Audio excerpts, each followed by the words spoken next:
Hello friends और students, Hindi भाषा YouTube channel पर आपका स्वागत है। जो भी इस वीडियो को देख रहा है उसका इस चैनल पर हार्दिक अभिनंदन, तहे दिल से स्वागत। और जितने भी मेरे पुराने सब्सक्राइबर हैं इसी तरह अपना साथ देते रहें और नए आने वाले सब्सक्राइबर का भी मैं बहुत ही हार्दिक अभिनंदन करती हूँ। तो वीडियो में आप शुरू से एंड तक बने रहें। आज का हमारा टॉपिक रहने वाला है बड़ा ही इम्पोर्टेंट है, जो हमारी सामान्य हिंदी है उसके मिश्रित क्वेश्चन हैं। तो वीडियो में आप शुरू से एंड तक बने रहें और मुझे लास्ट में बताना कि ये वीडियो आपको कैसी लगी।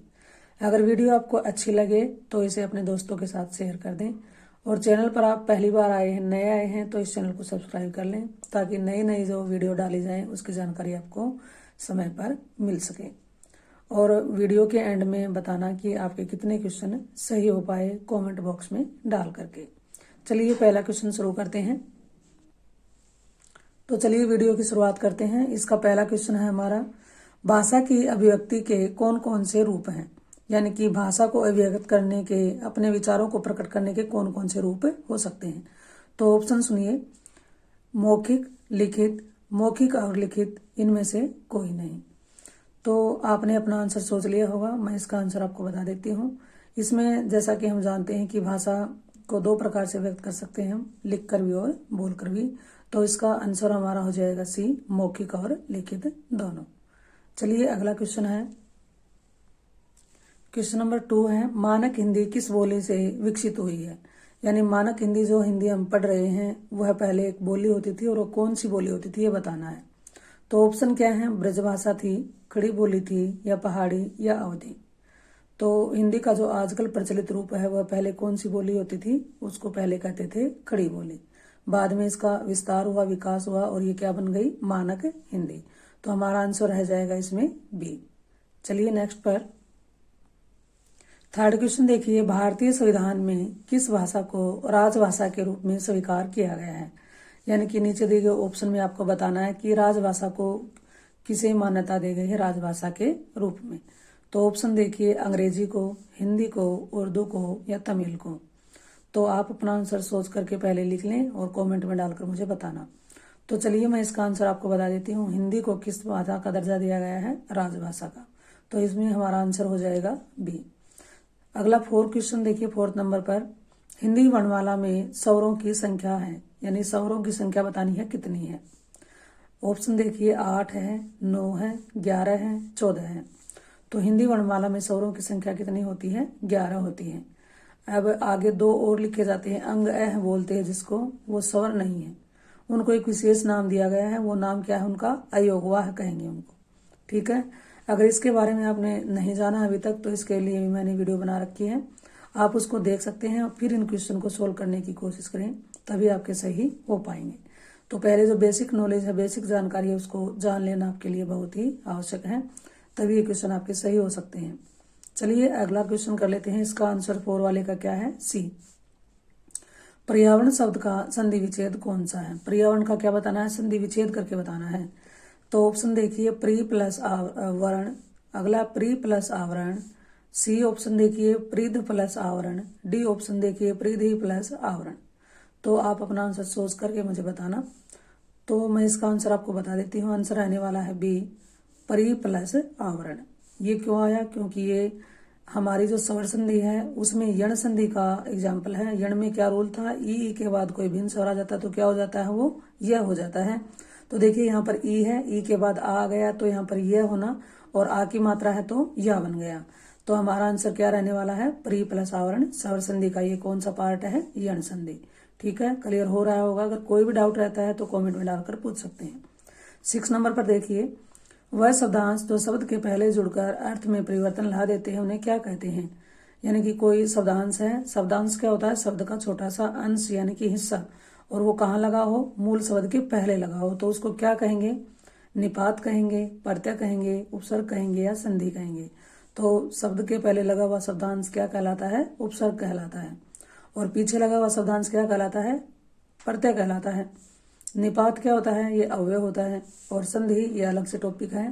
वर्णों के मेल से क्या बनती है? संधि बनती है। इन पर भी वीडियो बनाई हुई है, आप प्लेलिस्ट में जाकर उनको देख सकते हैं। अगला क्वेश्चन है, कमल के समान नयन में समास बताना है। अव्ययीभाव समास है, तत्पुरुष है, द्वंद्व है या कर्मधारय है। कमल के समान नयन। अब नयन किसके समान माने हैं? कमल के समान। तो नयन क्या है? उपमेय है, और कमल क्या है? उपमान है। उपमेय और उपमान का संबंध कौन से समास में बनता है? ये बनता है कर्मधारय समास में। तो हमारा आंसर इसमें हो जाएगा डी। अगला क्वेश्चन 8 नंबर पर देखिए, निम्नलिखित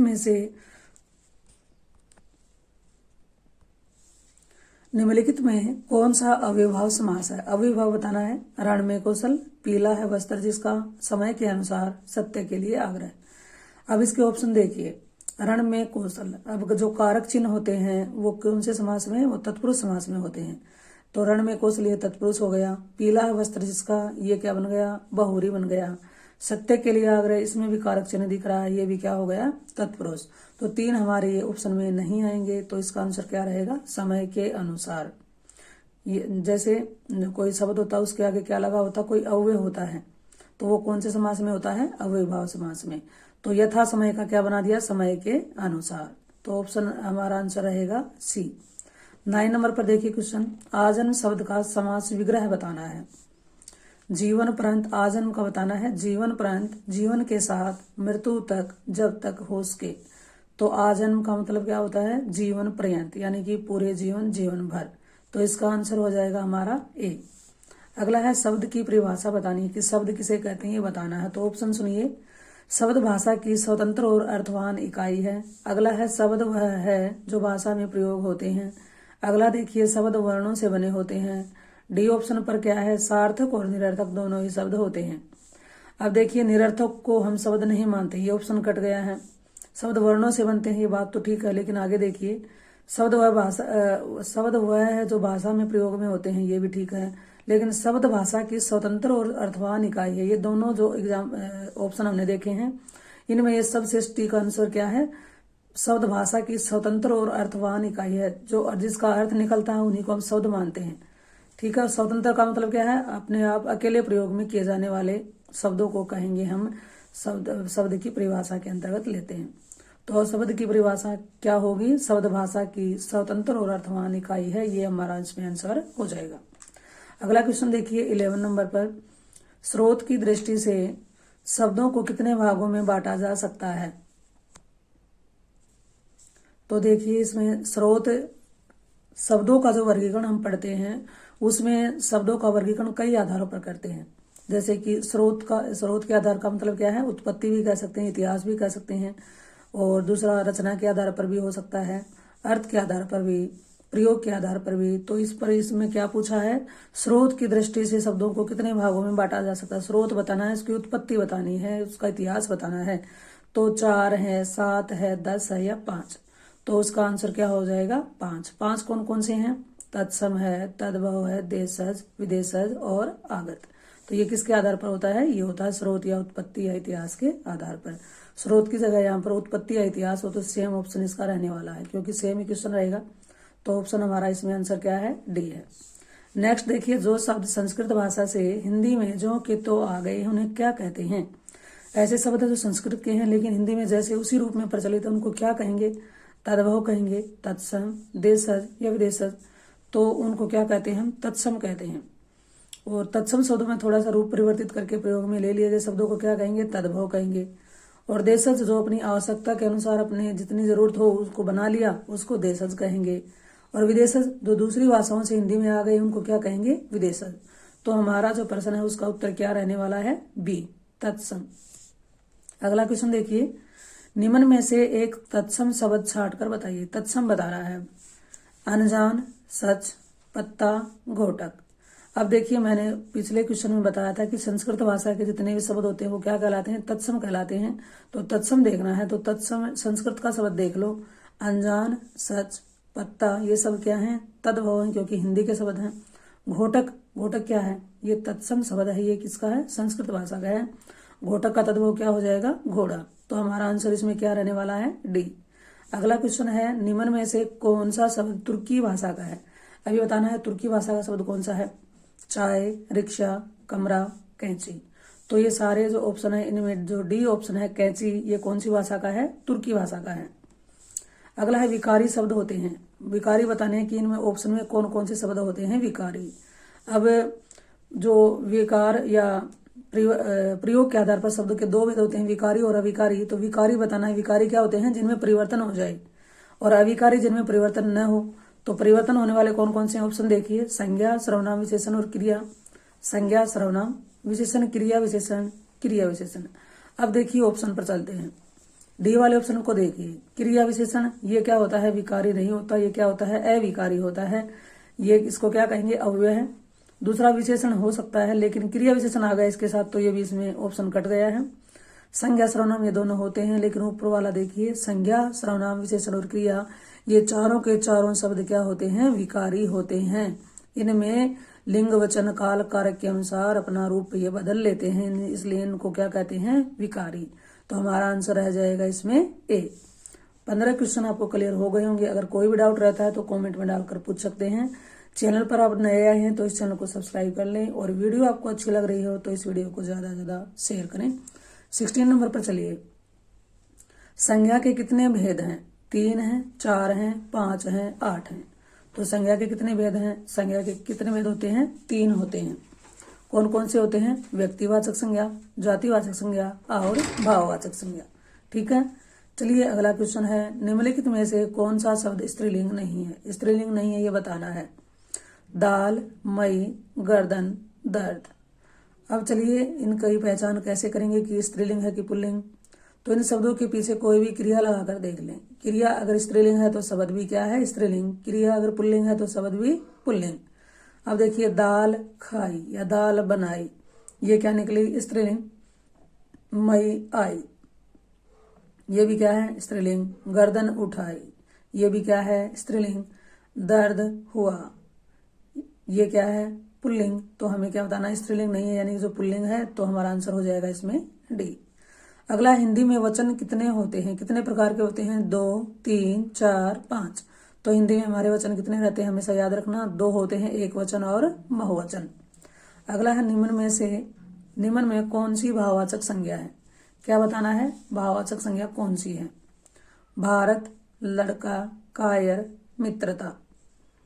अब देखिए इनके पीछे भी कोई संज्ञा शब्द लगा कर देख लें। अगर संज्ञा शब्द सही लगा हुआ है तो वो क्या होता है? वो बन जाती है, संज्ञा शब्द पीछे लगा हुआ है तो वो शब्द रहेगा संज्ञा। भारत, ये देश के बारे में बताया गया है, ये भाववाचक संज्ञा नहीं है। भारत कौन सी संज्ञा है? भारत है व्यक्तिवाचक संज्ञा। लड़का कौन सी है? लड़का है जातिवाचक। कायर, ये भाव, ये एक प्रकार का विशेषण शब्द है, विशेषता बताई जा रही है कि व्यक्ति कैसा है? कायर है। मित्रता, अब देखिए मित्रता में मित्र मूल शब्द है, मित्र अकेला शब्द क्या रहता है? जातिवाचक, लेकिन इसके आगे ता लगा दिया, मित्रता। तो मित्र में कैसे भाव निकल कर आए? मित्रता वाले भाव। जहां पर भी किसी व्यक्ति वस्तु स्थान में भाव निकल कर आते दिखाई दें तो वहां पर कौन सी संज्ञा हो जाती है? भाववाचक। तो हमारा आंसर इसमें क्या रहने वाला है? डी। अगला क्वेश्चन देखिए 20 नंबर पर, देश को हानि जयचंदों से होती है, रेखांकित में संज्ञा बतानी है। जयचंदों में कौन सी संज्ञा है? अब ये सेंटेंस आपको समझना पड़ेगा। देश को हानि जयचंदों से होती है, ये जयचंद कोई सामान्य व्यक्ति का नाम नहीं है। अगर सामान्य व्यक्ति का नाम होता तो ये व्यक्तिवाचक होता, लेकिन जयचंदों व्यक्तिवाचक संज्ञा को जब बहुवचन के रूप में प्रयोग में लाया जाता है तो वहां पर वो व्यक्तिवाचक संज्ञा नहीं रहती, बल्कि क्या बन जाती है? वो पूरी जाति को शो करती है, जातिवाचक बन जाती है। तो देखिए देश को हानि जयचंदों से होती है, तो इसमें जातिवाचक है, व्यक्तिवाचक है, भाववाचक है, द्रव्यवाचक है। व्यक्तिवाचक में बता चुकी नहीं है, द्रव्यवाचक कोई वस्तु भी नहीं है, ये भाववाचक कोई भाव भी नहीं आ रहे, तो कौन सी संज्ञा बच गई? जातिवाचक। तो ये संज्ञा क्या बन जाती है? जातिवाचक आंसर रहने वाला है। अगला देखिए, कर्ता के लिंग का पता न होने पर क्रिया होती है। जहां पर कर्ता किसको कहते हैं? किसी भी कार्य को, काम को करने वाले को क्या कहते हैं? कर्ता कहते हैं। तो कर्ता के लिंग का पता न होने पर क्रिया होती है। कौन सी क्रिया होती है? वचन के अनुसार होगी, स्त्रीलिंग में होगी या पुल्लिंग में, या कर्ता के अनुसार। जब कर्ता के लिंग का पता नहीं हो तो क्रिया हमेशा कौन सी होती है? पुल्लिंग रहेगी। वेरी इंपॉर्टेंट क्वेश्चन है, याद रखें इसको। पुल्लिंग में रहेगी हमेशा क्रिया, जब कर्ता के लिंग का पता नहीं हो तब। निम्न में स्त्रीलिंग शब्द कौन सा है? स्त्रीलिंग बताना है। पानी, दूध, तेल, ठंडाई। हाँ, 22 नंबर पर चलिए। निम्न में स्त्रीलिंग शब्द कौन सा है? स्त्रीलिंग बताना है। बहुत सारे शब्द दिए गए हैं, 4 दिए गए हैं, इनमें से पानी, दूध, तेल, ठंडाई। तो इसकी पहचान आप कैसे करोगे? जो भी शब्द दिया होगा उसके पीछे क्या लगाएं? क्रिया लगा कर देख लें। अगर क्रिया स्त्रीलिंग आती है तो शब्द भी क्या होता है? स्त्रीलिंग। और क्रिया पुल्लिंग आती है तो शब्द भी क्या होगा? पुल्लिंग। तो देखिए निम्न में स्त्रीलिंग बताना है। पानी पिया, ये क्या निकला? पुल्लिंग। दूध पिया, ये भी पुल्लिंग निकला। तेल डाला, ये भी पुल्लिंग। ठंडाई पी, तो ये देखिए महसूस किया हमने, जान लिया कि ठंडाई पी गई, तो यहाँ पर स्त्रीलिंग का भाव आ रहा है, तो ये शब्द कौन सा हो गया? स्त्रीलिंग। तो हमारा इसमें आंसर क्या हो जाएगा? डी। अगला है गरीबों को वस्त्र दो, वाक्य में कारक बताना है। कर्ण कारक है, अपादान कारक है, संप्रदान कारक है या कर्म कारक है। अब अगर आपने कारक के बारे में नहीं जान रखा है तो आप प्लेलिस्ट में जाकर मेरे जो यूट्यूब चैनल है उस पर देख सकते हैं और उस पर जान सकते हैं, तभी आपके ये आंसर सही हो पाएंगे इनके। गरीबों को वस्त्र दो, कर्ण कारक है, अपादान है, संप्रदान है, कर्म है। कर्म कारक की क्या पहचान होती है? कारक चिन्ह क्या आता है? को आता है। अपादान की क्या होता है? से आता है, लेकिन अलग होने के अर्थ में आता है। संप्रदान की क्या होती है? संप्रदान की पहचान होती है के लिए आता है, या कई बार को भी आ जाता है देने के अर्थ में। कर्ण की क्या होती है? से आता है, लेकिन वो से कौन सा होता है? किसी साधन या माध्यम के रूप में आता है। तो यहाँ गरीबों को वस्त्र दो, को का मतलब गरीबों के लिए वस्त्र दो, के लिए का भाव आ रहा है, तो ये कौन सा समास हो जाएगा? सॉरी, कौन सा कारक हो जाएगा? संप्रदान कारक। ठीक है, देने के अर्थ में अगर आ जाता है ना तो वहां पर संप्रदान होगा। अगर सीधा आ जाता है को तो वहां पर क्या हो जाएगा? कर्म। तो हमारा इसमें आंसर क्या रहने वाला है? सी। छोटी छोटी बातों को ध्यान में रखेंगे तभी आपके क्वेश्चन सही हो सकते हैं, गहराई से सोच करके। अगला है 23 हो गया। 24 देखिए, सर्वनाम कितने प्रकार के होते हैं, यानी सर्वनाम के कितने भेद होते हैं? 5, 6, 8, 7। तो आप अपना आंसर सोच के मुझे लास्ट में जरूर बताना। तो इसका आंसर हो जाएगा 6। 6 कौन से होते हैं? पुरुषवाचक, निश्चयवाचक, अनिश्चयवाचक, प्रश्नवाचक, संबंधवाचक और निजवाचक। ये कितने हो गए? 6 हो गए। अगला है तुम्हें क्या चाहिए, रेखांकित का सर्वनाम बताइए। सर्वनाम बताना है, ये अंडरलाइन जो किया गया वर्ड है क्या? निजवाचक है, प्रश्नवाचक है, संबंधवाचक सर्वनाम है या निश्चयवाचक सर्वनाम है। तो देखिए क्या हमें प्रश्न का आभास हो रहा है, प्रश्न दिखाई दे रहा है क्या? तो ये कौन सा सर्वनाम हो गया? प्रश्नवाचक सर्वनाम। अगला है मीरा ने आधा लीटर दूध पी लिया, में विशेषण बताना है। विशेषण जितनी भी संसार में विशेषताएं हो, चाहे अच्छी हो चाहे बुरी हो, वो सब क्या होते हैं? विशेषण होते हैं। तो देखिए इसमें आधा लीटर दूध पी लिया, आधा लीटर के नीचे क्या है? अंडरलाइन है। इसमें बताना है कौन सा विशेषण है। गुणवाचक है, कोई गुण की बात नहीं हो रही है, नहीं है। संख्या की भी बात नहीं है, संख्या भी नहीं है। परिमाण और सार्वनामिक, सार्वनामिक नहीं है, क्योंकि सार्वनामिक ऐसे सर्वनाम शब्द होते हैं जो संज्ञा से पहले लगकर उसकी ओर संकेत करते हैं, लेकिन यहाँ संज्ञा से पहले कोई सर्वनाम नहीं लगा, तो तीनों के तीनों ऑप्शन क्या हो गए? कैंसिल। एक ऑप्शन बचा है परिमाणवाचक। परिमाणवाचक कैसे हो गया ये? अब देखिए दूध को ये बताइए, संख्या तो गिन नहीं सकते कि 1 दूध 2 दूध, ऐसे ही मापेंगे कि 1 लीटर 2 लीटर। मापने की जितनी इकाई होती हैं, लीटर, मीटर, किलोलीटर, ये जो जितनी भी यूनिट होती हैं सब क्या होती हैं? परिमाणवाचक विशेषण में होते हैं। तो इसका आंसर क्या हो जाएगा? परिमाणवाचक विशेषण। ठीक है, चलिए अगर कोई डाउट रह जाता तो पूछ सकते हैं। 27 नंबर पर चलिए। नल बूंद बूंद टपक रहा है, वाक्य में रेखांकित है, यानी कि अंडरलाइन किया हुआ है। जो बूंद बूंद शब्द ये क्या है? विशेषण है, क्रिया है, क्रिया विशेषण है, सर्वनाम है। अब देखिए सर्वनाम यहाँ पर आपको कहीं दिख रहा है? नहीं है। टपक रहा है, यहाँ पर क्रिया है। ये अंडरलाइन वाला वर्ड पूछा है तो यह टपक रहा है, यहाँ पर क्रिया है।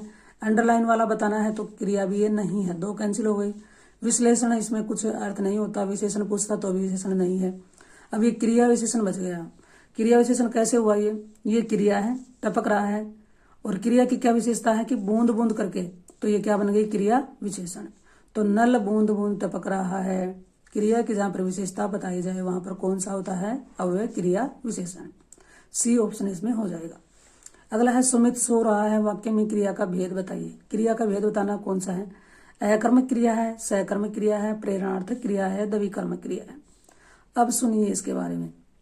जो क्रिया होती है उसके मुख्य 2 भेद होते हैं, अकर्मक और सकर्मक।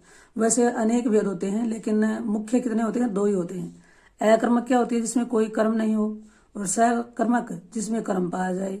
प्रेरणार्थक इसमें कर्ता स्वयं कार्य नहीं करता है बल्कि किसी दूसरे को करने के लिए प्रेरित करता है, तो उसे प्रेरणार्थक कहेंगे। द्विकर्मक जिसमें एक कर्म नहीं होता बल्कि 2 कर्म पाए जाते हैं, वहां पर द्विकर्मक होगी। अब सुमित सो रहा है, यहाँ पर कोई किसी को करने के लिए कुछ कह नहीं रहा, तो प्रेरणार्थक नहीं है। 2 कर्म नहीं है इसमें, 2 का क्या, इसमें एक भी कर्म नहीं है, तो ये दोनों कैंसिल हो गई। अब देखिए इसमें कर्म है ही नहीं, तो इससे अकर्मक कैसे हो सकती है, ये तीनों कैंसिल हो गए। कौन सा बचा, अकर्मक। अब अकर्मक सकर्मक की पहचान कैसे कर सकते हैं, जो भी क्रिया होती है यहाँ पर उसके साथ क्या या किसे पर्सन लगाएंगे, अगर उत्तर मिल जाता है हमें कर्ता के अलावा कोई और, तो वो क्रिया होगी सकर्मक। अगर उत्तर कर्ता मिलता है कर्ता ही, तो वो क्रिया अकर्मक। जैसे कि सो रहा है, तो क्या सो रहा है, किसी सो रहा है, कोई उत्तर नहीं मिल रहा, कौन सो रहा हमें उत्तर मिलेगा, तो कर्ता आ रहा है, सुमित सो रहा है। तो यहाँ पर कोई भी कर्म नहीं है, जहां पर भी कर्म नहीं हो वहां पर कौन सी क्रिया होगी, अकर्मक क्रिया होगी। तो आंसर हो जाएगा हमारा ए।